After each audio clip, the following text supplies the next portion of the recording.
In the gardens under the shade tree where they leaned on their hoes, he preached to them there. Little by little, his church started to grow. One Sunday night,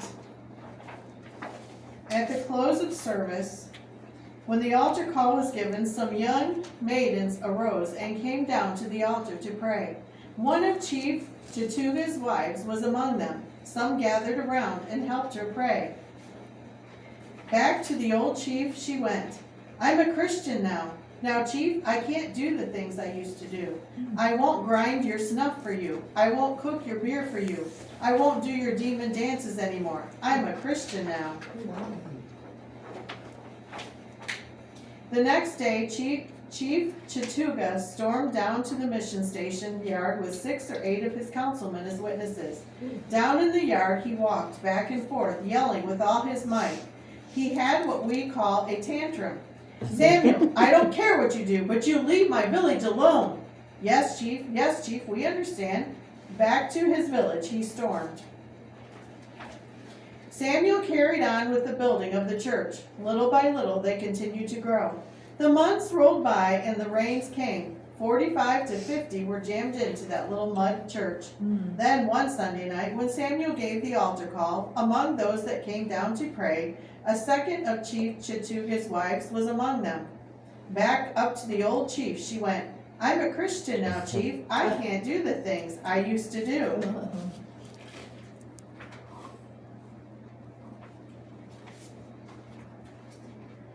The old chief stormed down into that little churchyard that Sunday afternoon, a dozen or more of his warriors with him. He was angry. Everybody stayed out of reach of his spears. Yelling at the top of his lungs, the chief said, Samuel, I told you to leave my village alone. Yes, Chief. But Chief, this is God's house. I can't turn people out of God's house. If you feel that way about your village, better you just keep them up there. Don't let them come down here to pray. All right, the chief said. Since I have 27 other wives, we'll just forget about these two. But don't let it happen again. Back up to his village he stormed. Samuel carried on with the building of the church. Little by little it continued to grow. The months slipped past. A year had nearly gone by when one Sunday night, among those who came to pray at the close of the service, was a third of Chief Chattooga's wives. Samuel and his wife watched her come. Back to the old chief she went. That night, Chief Chattooga and his warriors stormed down into that little outstation churchyard. The chief was beside himself. He went up and down and in and out of the hut. Samuel, I'll be merciful with you because you are directly related to me, because you are blood kin to me. I'll be merciful with you. I'll give you 1 week to clear out of my country and never come back. Close it down. It is over with you.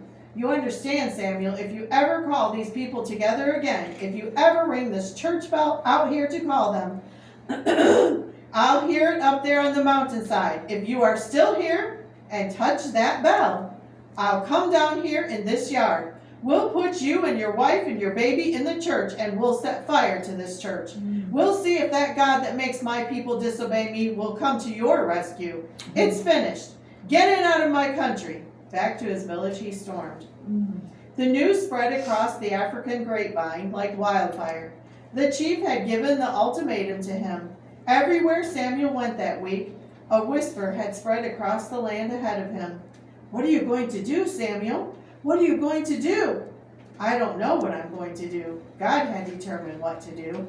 Samuel knew it would be useless to go to the mission station nearly 2 days' walk away. The missionary would probably be down in the fever country somewhere trying to open up another church. But as the weeks slipped away, he stayed with the work, visiting the congregation on the mountainside that he had established.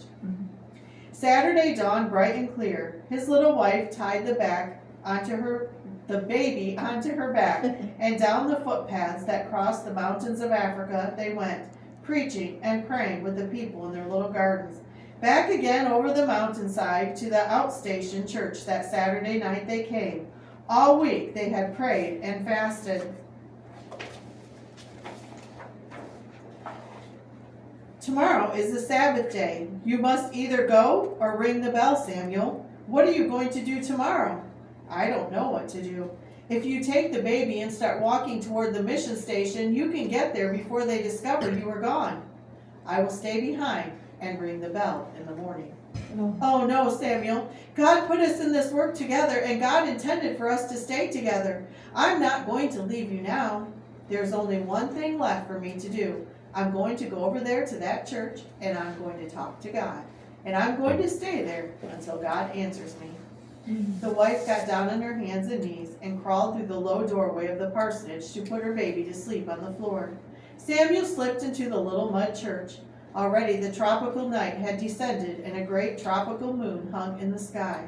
He pushed his way through the little open doorway. There were no lights to turn on in that building, no benches to stumble over, just the moonlight streaming in. He found his way down to the front of the church and poured out his heart before the throne of God in prayer. What must I do, Lord? What must I do tomorrow? Tell me what to do. Must I stay here and ring the bell? Lord, if I do, what is going to happen to this Christian and that Christian and these families? What must I do, Lord? Tell me what to do. Outside that night, the big tropical moon began to climb up the sky, higher and higher to the top of that thatched roof. And then, hour after hour, down the other side, it started to drop. Still, Samuel stood before the throne of God. What must I do, Lord? Tell me what to do. At last, in the early hours of the Sabbath dawn, with the moonlight streaming through the little mud wall on the other side of the church, he happened to glance over there, and there he saw his wife kneeling close to the wall. She noticed his silence as she glanced up by the light of the moon. He could see the tears on her cheeks. Samuel, why do you stop praying? Has God told you what to do yet? Do you know what you're going to do? Yes, God has told me what to do.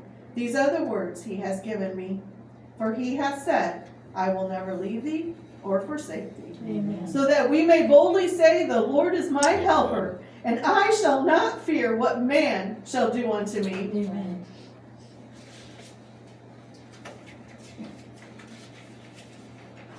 At dawn,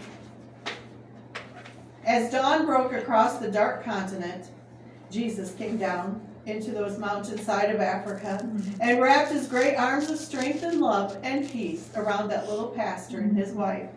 They marched up and down in that church, shouting at the top of their lungs. Samuel had received his commission from God. Ring that bell, God had told him. Samuel, I want you to ring that bell for me today.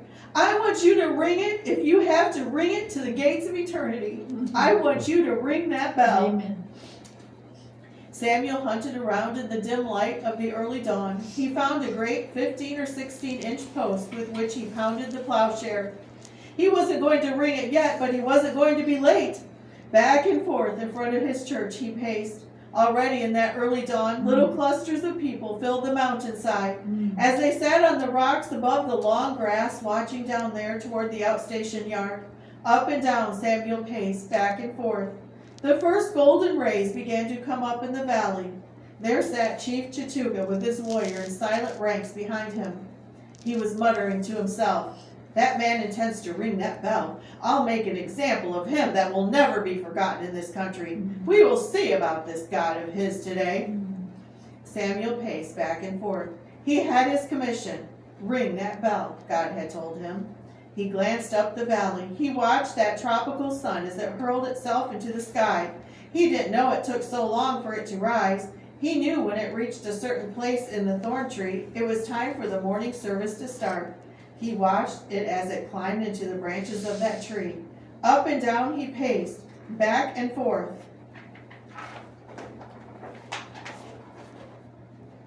Way up there in that fork, the sun finally came into position. He lifted the post, bringing it down upon the bell with all of his strength. The first clear note of that bell sounded clearly in all directions over those mountainsides. God had told him, ring that bell. He went on pounding that bell with all of his might, and the dust rolled in clouds around him. Perspiration soaked him. The old chief shouted, and his men rose to their feet. A war cry sounded across the valley as down the mountainside they ran. On they came, the red light of the sun flashing from their spears, their white ostrich plumes rising and falling as they came in ranks behind their chief. Samuel never saw them as they slipped down that mountainside toward the church. He had his commission. Ring that bell. God had told him. He was pounding that bell with all the strength that he had.